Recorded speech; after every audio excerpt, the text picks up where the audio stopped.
Professor, Rector Magnificus, Professor, good to see you again. I was just saying that the fact that Poland is now spending so much on defense is also because of the sound financial policies you introduced here. So thank you. And it's great to be back in Warsaw and to see everyone here in the room and also following online. In my first speech as Secretary-General in December, I said I wanted to start a conversation with the 1 billion people living in NATO countries about our security. And what better place to continue that conversation than here in Poland? You are truly a leader on defense, spending 4.7% of GDP this year. You are a strong supporter for Ukraine. And Poland has put security at the heart of your EU presidency. In my meetings earlier today, I thanked President Duda and Prime Minister Tusk, not just for talking the talk, but for walking the walk when it comes to our collective security. Now, I want to take some time with all of you to address the questions about the strengths of the transatlantic bond and to sketch out the path to our NATO summit in The Hague in June, following my recent discussions in Washington with President Trump.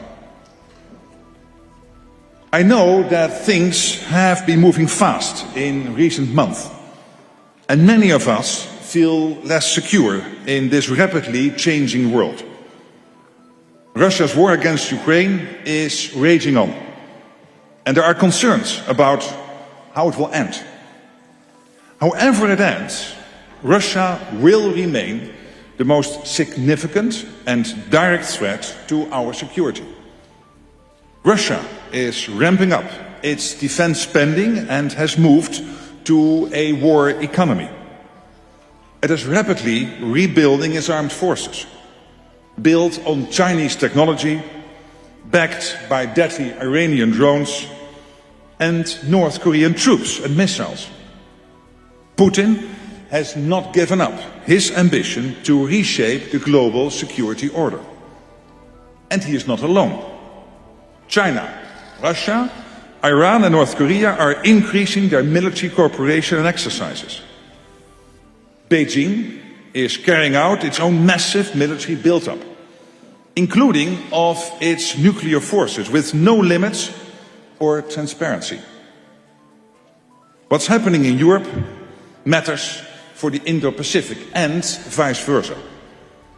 Securing lasting peace for Ukraine is essential for European security and for global stability. The world is watching. I welcome that President Trump has broken the deadlock with Russia and that talks are ongoing towards a ceasefire. I also welcome that the UK and France are leading efforts to contribute to a lasting peace, which we will again discuss tomorrow in Paris. At the same time, I know there are questions about the strength of the transatlantic bond and the United States' commitment to European security. There is tough rhetoric. There are difficult debates between Europe and America over trade and tariffs. And there are calls to revive ideas of European autonomy. Let me be absolutely clear. This is not